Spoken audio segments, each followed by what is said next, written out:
these meetings go back to a bunch of meetings that through Brian Grady. Those of you know Brian at Google, he was holding for a long time, and he still will, I'm sure, when we get back to real life. And so we hosted a gear night, and Blackmagic showed up there in with a table, and they showed their ATEM Mini for the first time. It's the $300 price point just blew people's minds, and people loved it. And they, at the show, got a lot of attention. And people still, again, the only question I was hearing was, I'd like to see it with a little bit more oomph, a little bit more features. So over the last year, these guys at Blackmagic have been working. They put out the ATEM Mini Pro or the Mini Pro ISO, and they're still filled with goodies and filled with features that I want you guys to ask Bob about. And that's the story. So just let's turn it over to Bob C. He's the expert of this. This is his 4th event of the day. So Bob, you're the man. Thanks for having it. And with that, let me pass it over to Mike to Bob. And just remember, stay to the end. Let's try this speed meeting together. Let's see if it works. Okay. Great. Well, thanks, Marty. Thanks everybody for joining us today. Obviously, it's a lot easier to gather us this way on Zoom, and Lord knows I've done enough of them by now. But fortunately for me, I work for Blackmagic, so we make some good toys that help me enable some of these presentations to be a little bit more fun, and I get to do a lot of different things with them. As Marty said, we started with the ATEM Mini, which was $300, and it's 4 HDMI inputs, and it had a USB-C interface, so it could become your webcam. And all of the ATEM Mini switchers have that same feature, including our newest one, which is the Extreme and Extreme ISO, which have 8 inputs, which I'll get to in a second. But having them in my setup, this is the picture of my family room, but I was kicked out of that at least a year ago. I did like 2 things from there, and then I just took a picture of it and decided to set up what I like to call my terrible green screen, only to show off how good the keyer is. So that's my little ATEM Mini, and then there's me. But if I take if I go to camera 1 solo, that's my terrible green screen, but I'm able to key out as best I can to make myself, I darken myself a little bit because it's nighttime here now. So the toys that we have been able to have actually grown significantly since COVID started. So when I first started, I have a Blackmagic camera, a Pocket Cinema Camera 4K plugged in, but I didn't have control of the camera in the software like I do now. I'll show you that later. But as we upgraded the different models, we gained a lot of different features. So today we have, let me go to the PowerPoint here, the keynote. So now we have the ATEM Mini, Mini Pro, and the new Extreme. And then on the ISO models, we have the Extreme. Well, there's the Extreme, which has I had to zoom out on my switcher with my camera there to get the whole Extreme ISO in there, and it has a great multi-viewer. Now we have up to 16 boxes on the multi-viewer, so you can have all kinds of sources to be shown. And then on the ISO models, which do isolated recordings of every input and the program and any of the graphics you use in the media player. And what they do is, so they ISO record either 4 or 8 inputs, and those inputs could be cameras, they could be output from a hyperdeck, it could be a computer output like this. So if I was recording now, I'd be able to record the output of whatever I'm showing on the screen, but also the input itself. And as I say, there's the 4 input version and the new 8 input version. Now, the 8 input version, well, let me go back. The 8 input version not only has the cool multi-viewer, which means that I have a lot of different combinations. I can put like one large program, like I'll show you, actually, let me show you. I can switch over to it now. So I have, in mine, I have one program screen that's fairly large, and then I have all the other, the 12 other boxes that could be anything.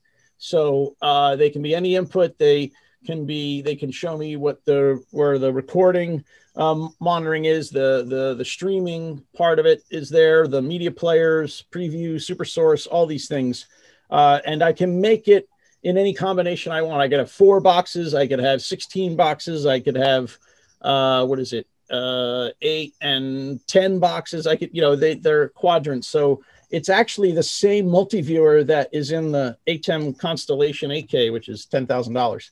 So we have all those types of combinations for the multi-viewers, which were a big step up for the Extreme model. And the Extreme model also has 2 HDMI outputs. So I can have one dedicated to go to a recorder, and then I could have another one that just does the multi-view.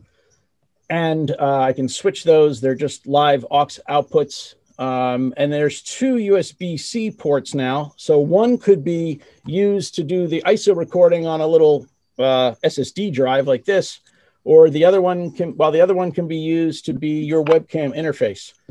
Now, if you're doing a webcam interface and you still want to stream, you can either use the Ethernet port or you can tether a phone. So if you tether the phone, you can actually use your cell phone to tether to the ATEM Mini Pro ISO, Extreme, and Extreme ISO, and be able to stream while using a tethered phone. I would suggest getting a better service like 5G or something to be able to do that better. But that is definitely a great option to have now. And that software was an upgrade that was announced when we launched the new ATEM Extremes.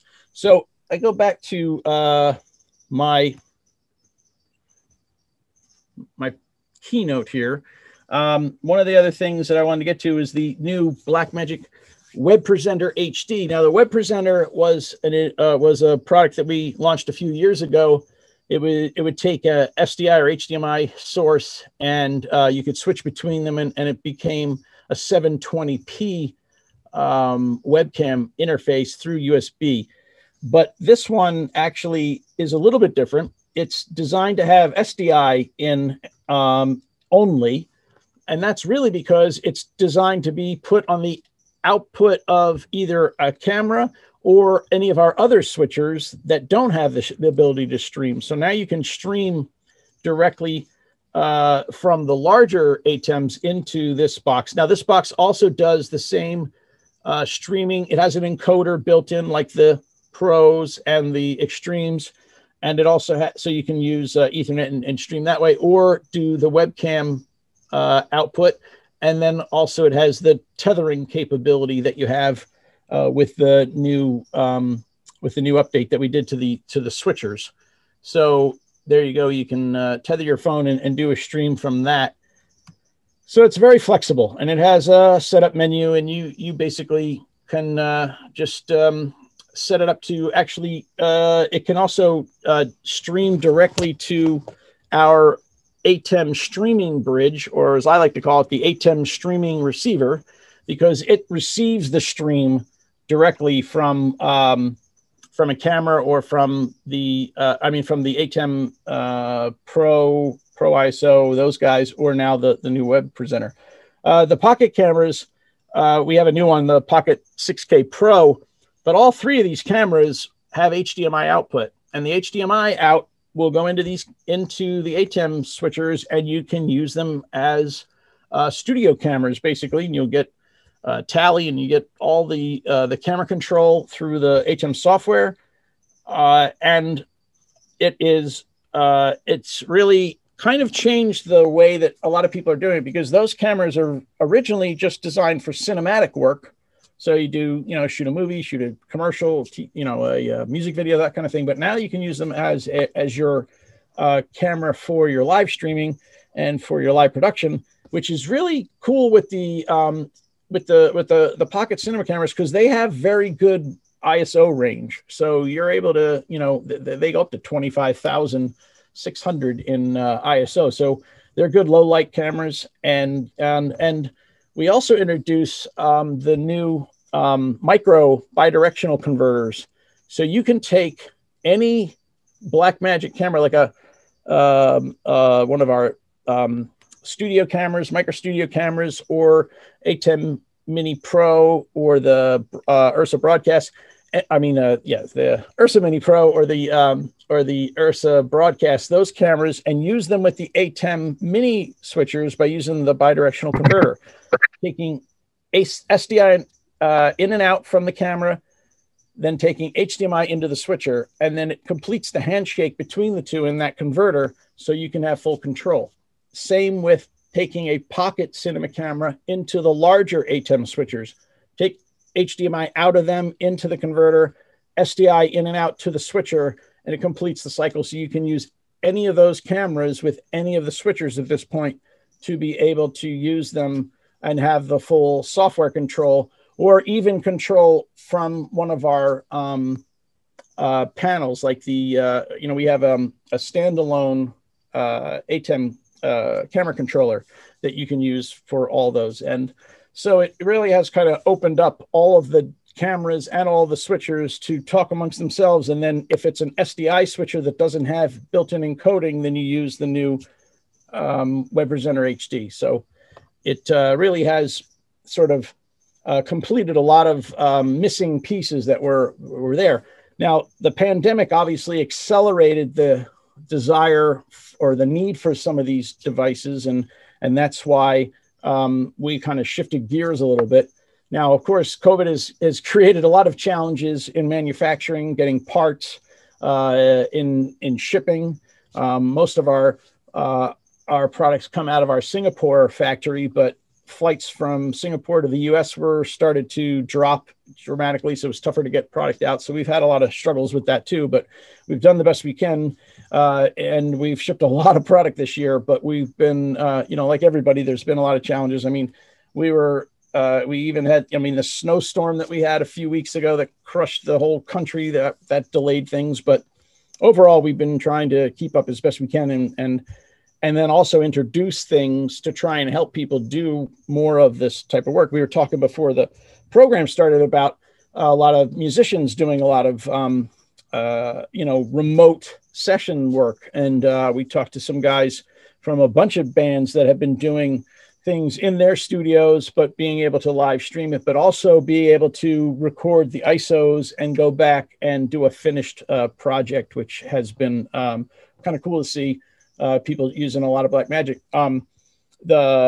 It was the Emmy Awards that had, I think, 150 kits that were sent out that had an ATEM Mini and a Pocket 6K camera, and it was after that we had even more control, that they could have done even more things with it. But people had some pretty good setups, and I was watching at home, didn't know about them using that many, but I was just suspicious of how come some people look so good and other people look like they were, staring into a laptop. So that has been fun to see how people are trying to use them in different ways. And obviously churches have gone crazy with buying these products because they're trying to reach out, do services and then stream them. So there's been a lot of acceleration in that market too, but businesses are using it obviously. And I was on a webcast this morning with meteorologists who are doing a conference on tropical weather storms or whatever. And apparently it's going to be another fun year coming up, but I think they say that every year. So hopefully they're wrong. We were, before the interview, they told me that they were using 2 or 3 ATEMs during their conference to, get everybody, get their groups going. They had a lot of roundtable discussions. We've been doing a lot of those at SVG and some others. So it's kind of cool to see people that probably a year ago weren't thinking about doing this type of work, but now they certainly are. So are there any questions that are in the chat? They're starting to come in. Cool. The chat box. We're going to interrupt your flow and just ask crazy questions. And I'll call on some of you guys who put them up there. And if you, let me get a couple up here. Let me see. Sorry, but there's a bunch. Sorry. Let me give the first one a shot here. All right. Well, I'll give it is John Urbaselwa there? Because John, you had an interesting question, or I can ask for you. Hey, first off, great pronunciation of my last name. You made that work out. That's just called bold. I was just bold. I just went for it. I had no idea.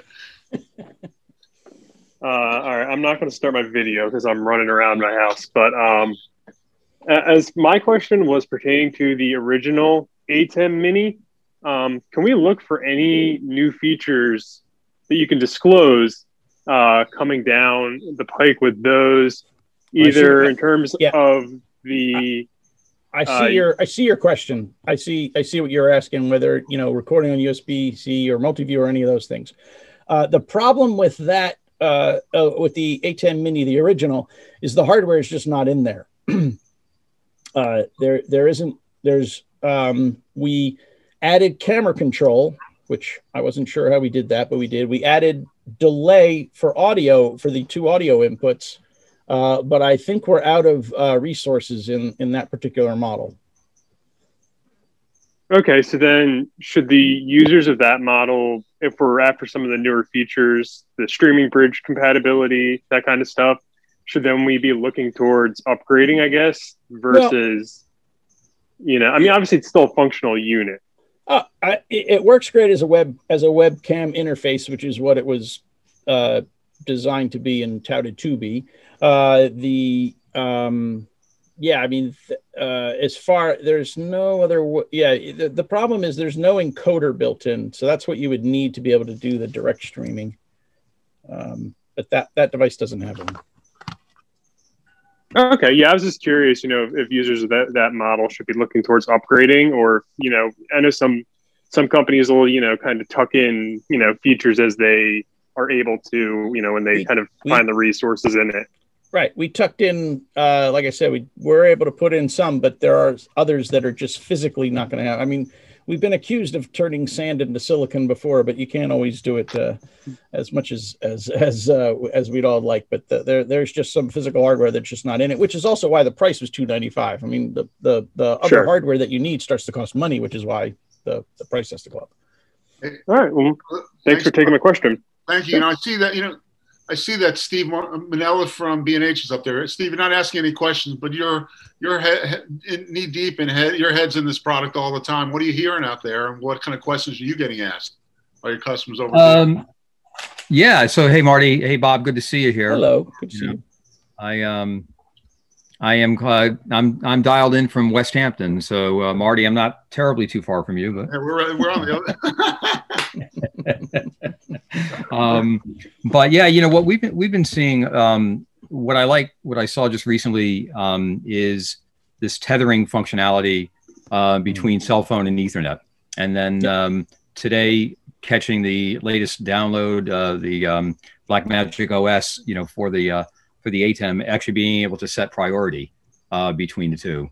Right. So you kind of have some failover, redundancy in that, which I think is really cool because, I could be on a remote location with network connectivity, maybe some, with the wired connection, but then I've got my cell phone, which could be more reliable or not. But, I think somebody had asked me recently with that, is there ever going to be a moment where we can load balance between the cellular side and the, network side, much like we could do with some other technology out there? So that's a question that kind of popped up, most recently in a conversation. Well, that was a matter of fact, I wasn't even able to update all my gear yet for that today, but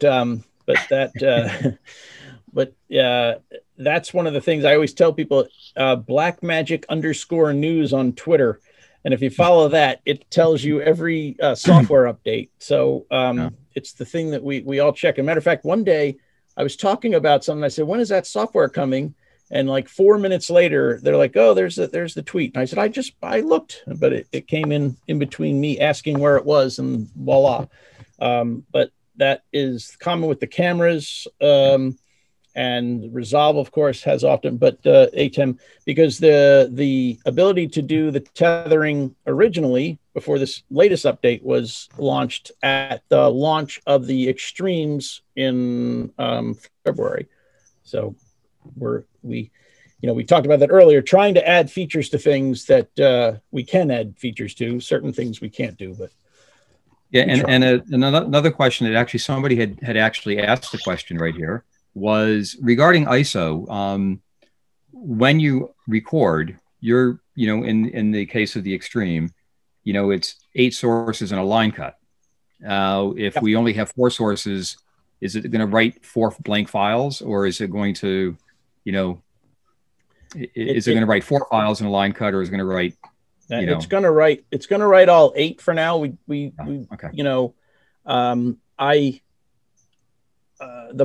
My thought of that is if it's user selectable, someone's going to mess up and say, I only want 4. Oh no, I meant 8, right? So to me, it's easier to throw 4 away than it is to say, where are the other 4? Oh, I forgot to reselect them. And oftentimes because a sort, like for instance, my laptop's plugged in to one of the sources, right? But if I yank the cable in the middle, I don't want the switcher to say, oh, there's no input, we'll stop recording now, because if I plug it back in, it's not going to say, oh, now they're, it's just not going to do that. So it's like a hard record. It does those. The other thing that what it doesn't do is if you use super source, which is our ability to have multiple boxes, Resolve doesn't know how to create a super source. It'll be in the line cut, but it's not going to be in the project. It's not going to know how to rebuild a super source effect. But most of the time, if you're using super source, that'll be fine. You can just drop that part in and then and go back to it. But so that's one of the sort of, gotchas a little bit.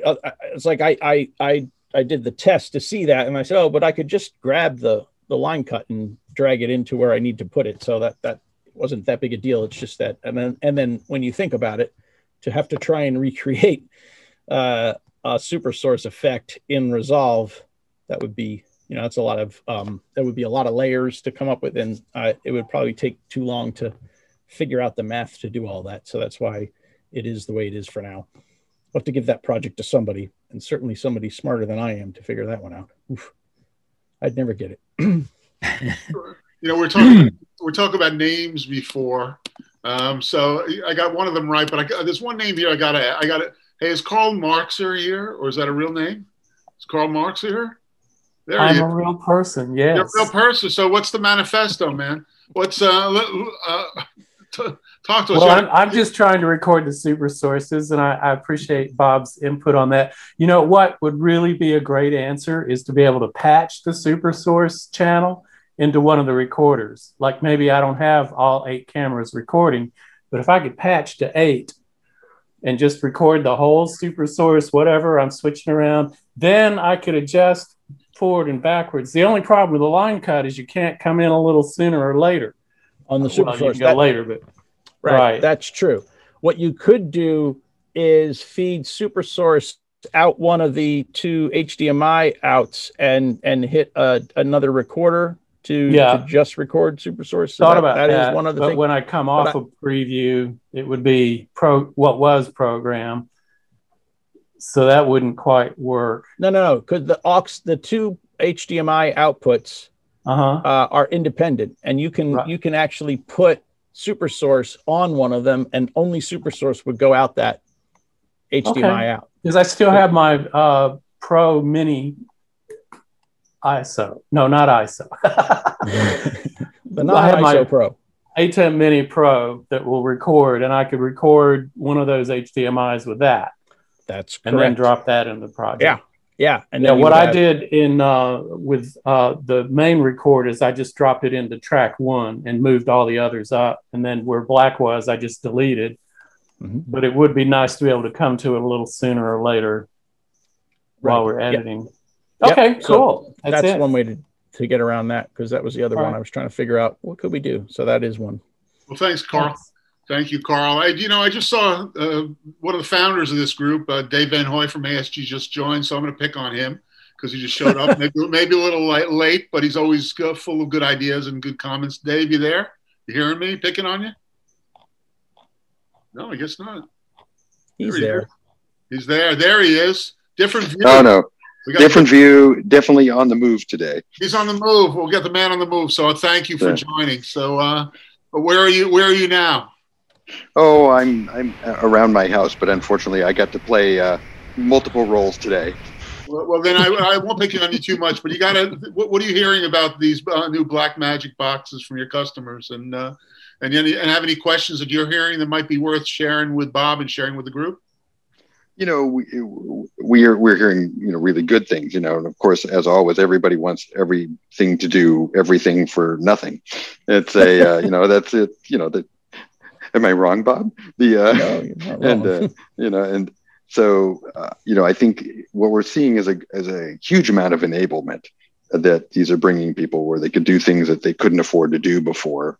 And because everybody is doing smaller things from a lot of places, it's enabling a lot of stuff, where they might not have picked a Blackmagic before because they had things centralized and they would have spent for a more expensive piece of gear.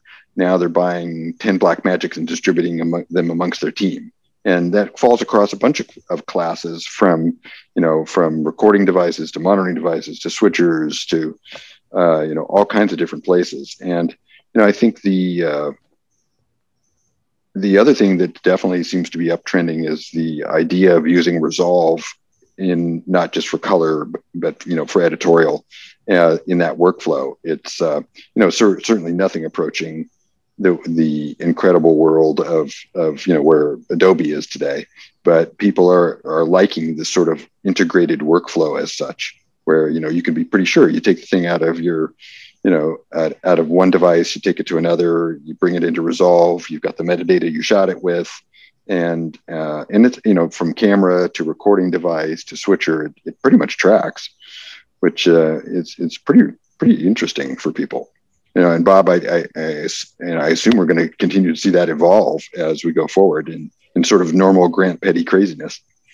Yeah, well, that's true. I mean, the cut page is a perfect example of Grant Petty trying to put his stamp in the process, because there are two different editing styles in the cut page and the full edit page, and it kind of reminds me of the old offline online kind of thing. So just to get down and dirty and do some real quick stuff, that's where the cut page is.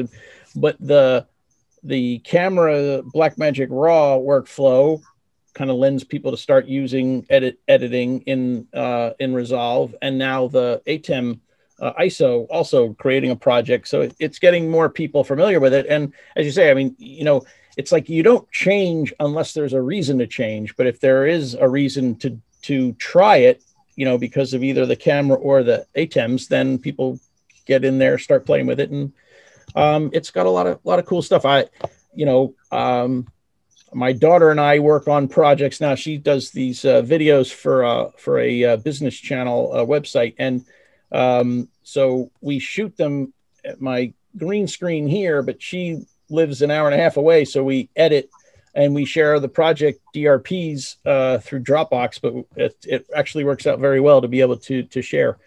And as Dave was talking, I was looking through some of the questions, and it's great to see some people trying to help other people and whatnot. And somebody did bring up the fact that macros are sometimes not as easy to use with the ATEMs, but another person mentioned the Stream Deck, and full disclosure, I too use a Stream Deck because sometimes it's hard to be the talent and the TD at the same time.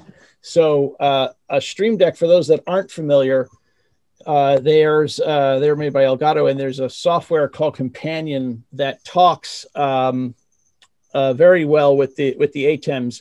And in a macro button on a Stream Deck, you can do multiple things. You can recall a macro. You can do other actions in the ATEM, and they're very clever boxes, and they're not very expensive, and they have a lot of great uses. And so I wind up creating macros and then kind of making super macros with the Stream Deck. So I recommend, if you have one of those, to plug it in and play with it, because they definitely are very helpful, especially if you're trying to, talk and chew gum at the same time, like I'm trying to do, or walk and chew gum, whatever the phrase is. But this actually helps me get through, especially like today when I had to move from this set to the other set and try and make it all look like that there was, I didn't have anybody helping, which I didn't have anyone helping, but the Stream Deck is definitely something that works very well. So that was one of the questions I saw on there. I think that was the question for Ivan Staley, was about the macros. Ivan, did you get the answer you're looking for, or is there any other thoughts? You want to dig in here a little deeper?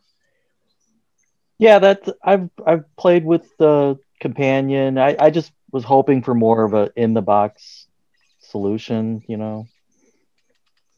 Yeah, there's no way to overwrite the other buttons that you have on there. The new Extreme has 6 macro buttons on the surface of it, but different hardware. Hey, Scott Hibbard. Scott, you had a question there. Want to ask it for the group, or you want me to read it? Sure, please. That'd be great. You want me to go ahead with it? Okay, so Scott asked, can we expect to see an updated TV Studio HD soon with the features in the Extreme, like a built-in encoder? So futures, that we don't talk about. But yeah, I don't know. There's no, we don't provide any type of roadmap of our products. There are, each of the switchers seems to have a different fit. And, at some point, I suspect that some of the other ones will be refreshed, or we'll have newer ones or something, but nothing imminent, that's for sure. We're still trying to get these out there, but time will tell. Well, talk about. Hey, Bob. I'm sorry, Marty, but but Bob, I'll say, Grant is always happy to talk about the roadmap. It'll be, he always says it'll be cheap and it'll be good. Did you have another question? Touche. What about, but we're talking about these roadmaps, which you just heard, the roadmap short and sweet. What about the reality of this pandemic from a production and distribution and shipping standpoint? Where, it must have been a challenge for you guys keeping up with it. Give me a little look behind the scenes of what it took to get this stuff out the door in the middle of a pandemic. Well, we had challenges with governments wanting to shut down factories and things like that. We wound up getting Singapore wanted to close our factory there, so we had to get letters from different people in different segments, like the medical profession. So we had to get people from the medical side, from broadcasters, whatever, writing letters to say, this is critical stuff that we need, and more so now than before the pandemic, because a lot of medical professionals were doing streaming and, having, doctor visits, all that kind of stuff. So we had to get that, which we were able to get clearance to continue manufacturing. Then on the shipping side, as I said earlier, the flights from Singapore that were daily to LA evaporated. So they had to go through China, I think. And then in the States, we had to reduce the number of people in our Fremont, California office. And then we had some people in the shipping department that left the company. So then we had to get more people. And then the shipping challenges, FedEx and UPS, which are pretty good about being fairly guaranteed with their timing and whatnot, started just sending out updates saying, well, it'll get there when it gets there, because we're having trouble between COVID, drivers that are down. The weather this winter wasn't very good for a long time, so that was trouble.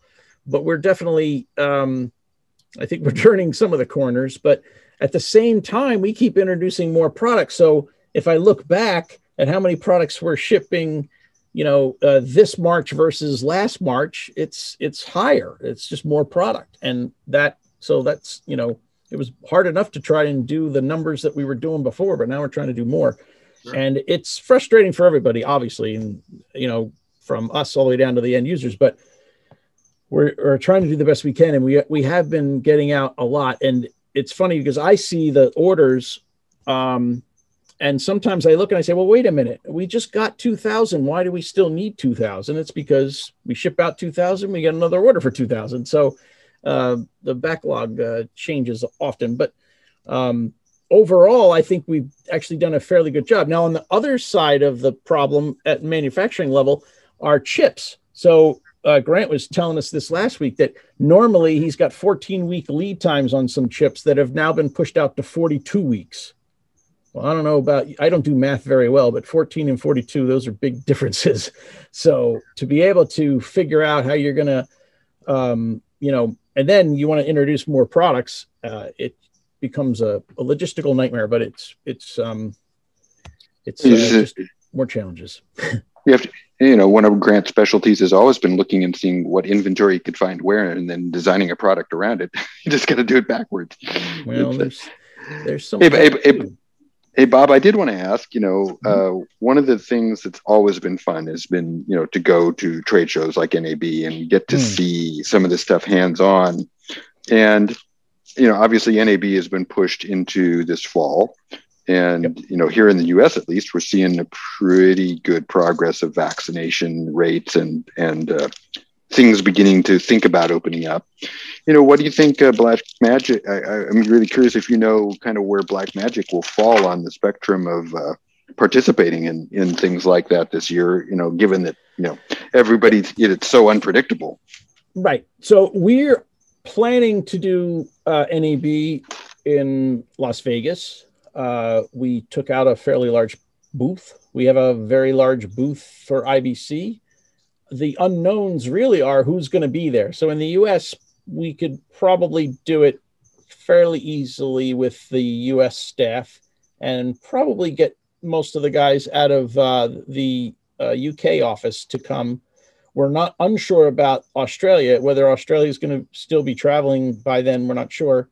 They don't seem to think that they will be. So I'm not sure about that part, but we do intend to go back to doing in-person shows when we can. I brought it up last week. We introduced a 4ME ATEM advanced panel, and no one's seen one of those. It's kind of hard to wrap your head around what that 4ME looks like, how big it is. Dimensions are one thing, but you really do want to touch and feel it and whatever. I still haven't seen one. Not that I've asked for one because I don't have any more room in this place. I have a 2ME and I just envision it being twice as big. But, and when I mentioned that to Grant, he said, well, that's true. No one's ever seen it. So it's kind of hard for people. So there are physical things that people need to touch and feel to, and we like the feedback that we get from those shows. So, Grant definitely wants to go back to doing in-person stuff. I think that, we may not do as many as we've done in the past, because we can do some of these things. I've done some pretty good training in my setup here, which is helpful because I don't know that I would be able to fly to all those different places to do those kind of things. So we've adjusted there. We've done a lot of training on Resolve, online training on Resolve. We need to do, maybe we can get some, we were in the position to start making some videos, but then the offices all got shut down to try and do some short videos on different products that which we hope to be able to do. But I still think in person, we definitely are planning to do when it's time. I feel that October timeframe seems pretty good. That's pretty realistic, I think. Although I've been vaccinated, I think half of my group is still waiting to get vaccinated. So, mostly because of age or the states they're in and whatever. So I think we're in the 40 percentile of Americans vaccinated, I think now, at least one shot from what I see. So obviously the mission is to get that all done in the next month or two. So yeah, we'll see how that goes. I'd like to bring Michelle Sweet into this conversation. And Michelle, because you're talking to all the vendors, you're seeing a lot of customers. What's the vibe you're hearing on NAB from your standpoint? Can you hear me? Yeah, For some reason I can't turn my video on, but okay. my voice will suffice. It's a beautiful voice. Thank you very much. All that to say that we sort of relatively cautiously optimistic about NAB in October. I think the next 60 days are going to tell us if there is anything such as a fourth wave that will sort of derail the plans. But we're seeing a fairly reasonable commitment across the board from, I would say, the largest players in the marketplace to be present at NAB.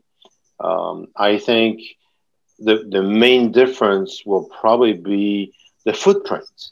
A lot of people have decided that this year it is probably a good idea, to spend less money on footprint for one reason, actually for two reasons, which are essentially the same reason. Is number one, how much staff can you actually travel, to Vegas, and that depends on evidently the level of vaccination that your teams are going to be at, and if companies who have large staff that come from overseas will have probably greater difficulty, just like Bob said, than people who actually are based in the U.S. And I think the other factor is really attendance. I think a lot of manufacturers, a lot of exhibitors, not just manufacturers, but exhibitors in general, are still a lot of concern about the level of attendance. NAB had sort of a history of being a very international show. It looks like this year will probably be domestic more than anything else. Anticipate that a lot of people are going to find it really difficult still in the fall to travel without the restrictions of making sure that you've passed a negative test and you provided, the reasonable paperwork, and and do you have to quarantine before going somewhere? I think these are all sort of obstacles, that are making it difficult and probably costly for people who don't necessarily have large budgets, to attend NAB. So I think it'll probably be a small show. For us, it's not necessarily a bad thing, because sometimes a small show is a more focused show.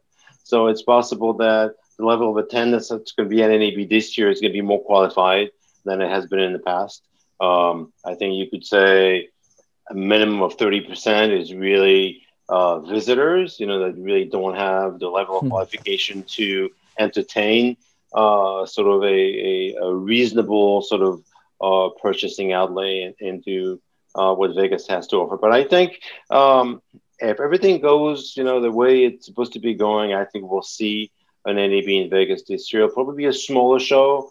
It'll probably be a more qualified, less attended show. But it looks like at this junction, it looks like it is a reality. And since I have you on the line here, Michelle, and let's get the topic back to the gear, and let's get into Blackmagic. What do you see? What are you hearing from the customers? What do you hear? What are they asking for? Well, what are they using the products for?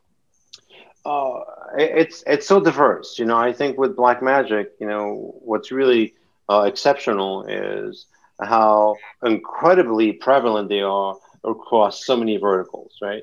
And I think that's really the key. We've seen people who've never called upon us before to come to us for projects that they would not even consider otherwise. Educational environments have grown tremendously with remote learning, even to which you would know, Marty, even in the sports field. People who actually have, we had a very interesting project recently that did involve a fair amount of Blackmagic gear for equestrian Olympics.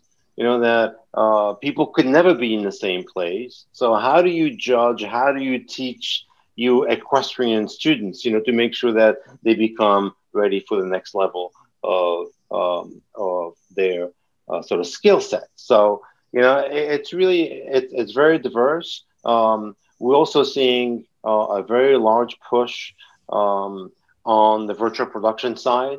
Because it is has tremendous potential, and there's a gentleman in Canada who's doing extraordinary things with a number of 12K URSAs. That is absolutely extraordinary, with super high end resolution, with a new generation of lighting that actually replicates the projection on the video wall, and this is all captured with Blackmagic cameras. So I think you can run the spectrum. I think from all the way from production, and I think Bob would probably back me up on this, is there was a little bit originally, there was a little bit of a stigma towards Blackmagic cameras. And I think that's gone. I think that really the tremendous improvements in the quality of the sensor, functionality, integration with the rest of the ecosystem on the live and on the post-production side, I think have made tremendous strides. And that's made the acceptance of Blackmagic cameras far greater than it was even, I would say, a couple of years ago. On the switching side, I think it's clear that price point and feature set is very attractive to a number of applications. And especially all the new products that Blackmagic is putting out that really brings to life, the ability of people to stream, a higher production value programming. I think it's really something that is very valued across the industry. Yeah, we were able to use some DPs out in a lot of different places to get them the new 12K camera. And because those guys weren't actually doing much because of the pandemic, it got them to learn about the cameras. And I think that happens with a lot of gear. I remember when I worked in post out in LA, and some manufacturer would come by and say, "Oh, we got this new toy or whatever," and it's like, unless they buy it, we don't have time to play with that thing, right? But you throw a pandemic in the way, and suddenly people say, well, now I have time. So they had time. They tried out the cameras, they tried out Resolve, so that kind of helped people get more exposed to what was going on. And the 12K camera, because of its high resolution, obviously then lend itself to being used in the virtual production world and used in the LED walls that they're doing and things like that. So that kind of helped a lot of people.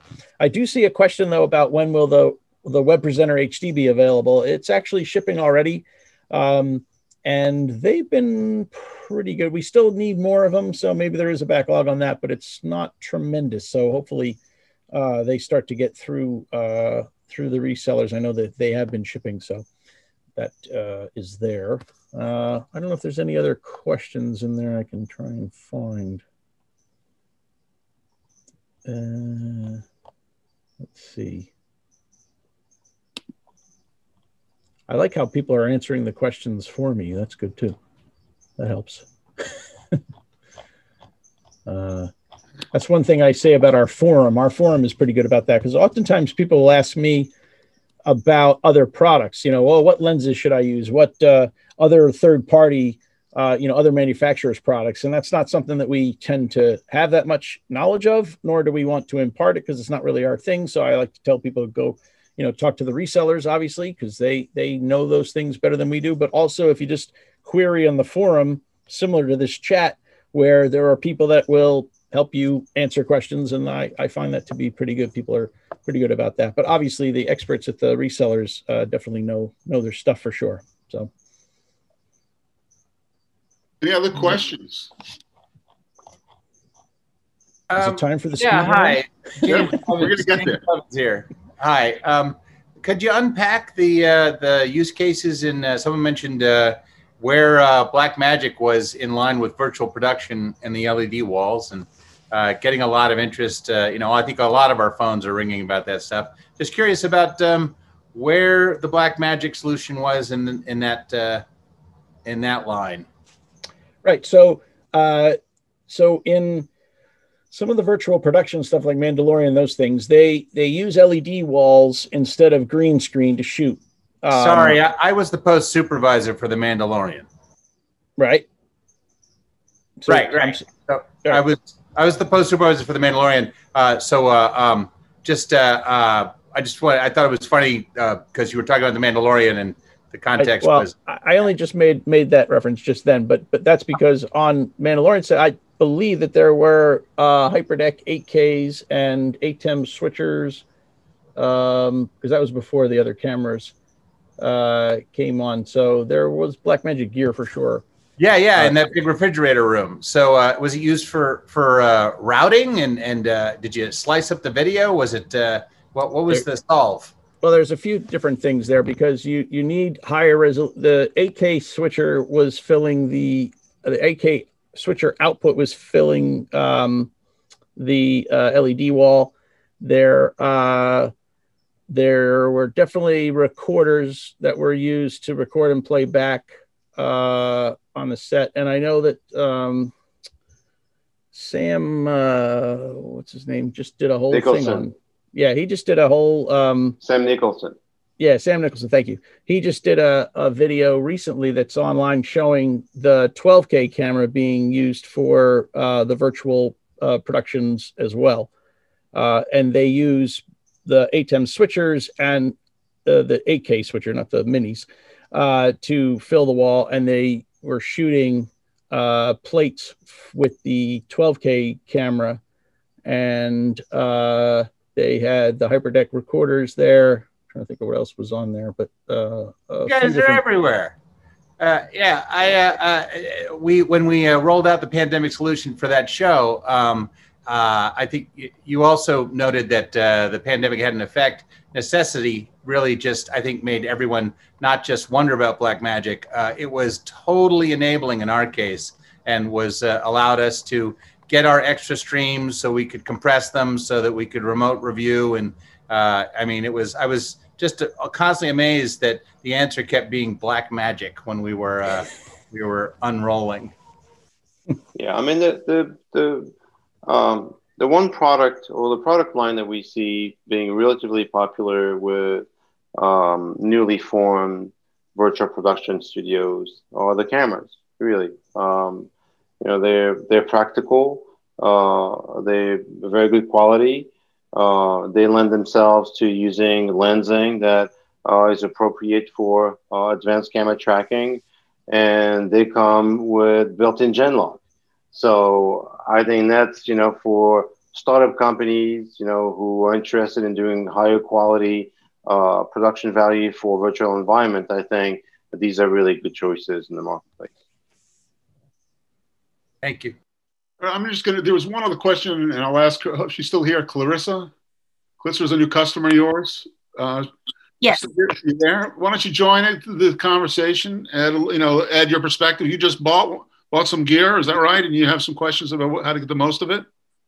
We've been buying gear, and I had bought the ATEM Mini, and I just sent it back because I thought I needed the Pro or the ISO. I'm just learning about the Extreme, so I'm not sure. Maybe that's the best choice for us. But we are looking for video options. We're a digital marketing agency, and we also have weekly newspapers in 7 states. And we also have a Christian speaking platform. So there's a lot of uses that we can use it. But we're not experts in the field of video and production yet, but we know how to market that for all of our customers. We're just trying to figure out which one is best if live streaming is a future project and it's not the most important for us right now. Right. So the difference between a Pro and a Pro ISO is the ability to do the isolated recording. So if you have the 4 inputs and you want to be able to go back later and edit the presentation that you've done, that gives you the most flexibility to be able to do that going forward. They both have a multi-view output on the Pro and the Pro ISO. The Extreme gives you 2 outputs and 8 inputs, and a whole nother level of features. But if you need to record and go back and do post-production on the event that you're doing, the ISO gives you the most flexibility to do that. Okay, great. Well, we are also customers of BH Photo and bought quite a bit of lighting and lots of gear, lots of things that I haven't used before, but I am excited to get started. Good to hear that. I think I've read that Clarissa's son is familiar with DaVinci Resolve. So I would say you'd want the ISO version, so then you can go back and get it in DaVinci afterwards. He will probably agree with you. Yeah. Well, thank you. And somebody just asked with questions on post-production and Resolve. So any other questions there? I see. Yay wants to ask. Hey, Bob. Sorry. Hello, I was mute. Hi, how are you? Good. It's really good, entertaining. I just got on a bit late. Just a quick question. Is it appropriate to ask you about the Resolve during this call? You can try. Okay. I'll just make it quick. I've been involved in this activist duties work for Myanmar. That's my motherland. So it's a lot of things that I need to do is pretty much in the cloud. So, and, I have a Resolve licenses, number of licenses. So I just wanted to see where we are, how easy to actually imply, not like an offline online thing, but similar to that with proxy and editing, that sort of things, because it pretty much limited internet access over there. So I have to do it very, very, very quickly on the fly and then push it, to the server externally located outside the country and for, media coverage. So that's in the nutshell. Well, I guess I'm not quite sure what the question is. I mean, we don't really have anything to do with the data part of in terms of moving it back and forth. I mean, a lot of our customers use the cloud, and there's a couple of guys on here I know that do a lot of implementation of that type of stuff. That's a little bit outside of my wheelhouse but I know we have plenty of customers that are using remote workflows and using cloud storage and virtual machines and all of those things. But it takes a lot. It's mostly to do with the rest of the gear that's needed more so than the Resolve itself. But the Resolve, we've done updates to try and create more remote friendly access to files and to things like that. So I think we just did something at the HPA on that too. I wasn't involved, but I know that there was some remote workflow, cloud-based workflow that was done during that too. That's probably available on the HPA site. Great, thank you, appreciate it. Just next question is as far as the audio, it's added is being for a few years. I mean, a few revision now, and is that self pretty much completed as far as if I want to program a complete, news programming? Is it possible that I can push everything through that? I missed the first part. I think that you want to push. I mean, audio and video, complete news programming on running on the Resolve. You mean editing on Resolve? That is correct. That's correct. Yes.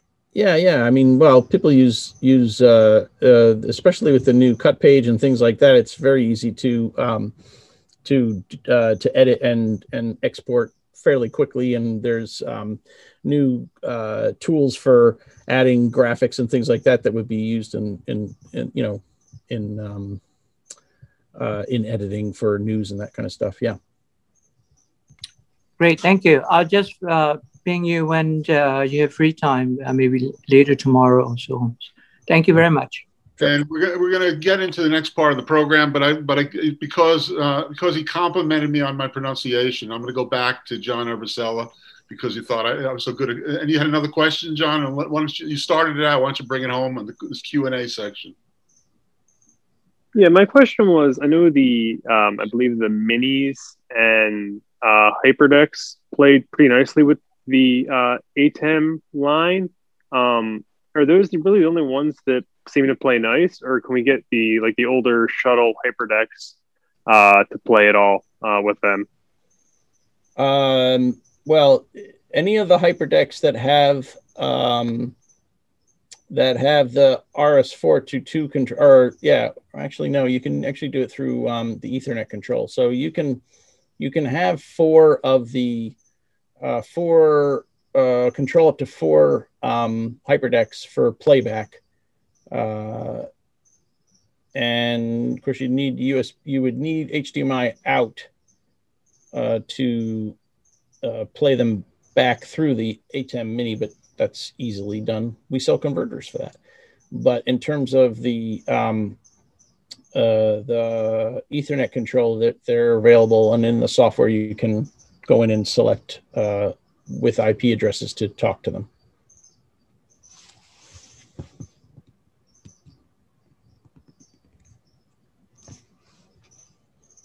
mentioned earlier in the evening that he has just gotten a couple of your products. Dane, you just put up a question. You want to read it and ask Bob? So all of our products are HDCP compliant. I can see his question, meaning that, you know, if you need to break HDCP compliance, you're going to have to do it with a different device. So we do the handshakes to keep that, because that's part of the rules. Okay. All right, guys. Well, thank you. That was a typical evening for a gear night here at Silicon Valley Video. A lot of questions, a lot of answers. Thank you, Bob. This is great. We'll be back. We'll be back early next month. Don't leave yet, because I want you guys to stay and try something out with me. But before we get there, next month we'll be having more of a gear night. There's going to be a lot of products. We're not going to have one specific presentation. We'll have multiple presentations. So if there's somebody you want to hear from, shoot me, you know, company you'd love to hear from, shoot it my way. Put up the post there, and we'll try to get them to join next month.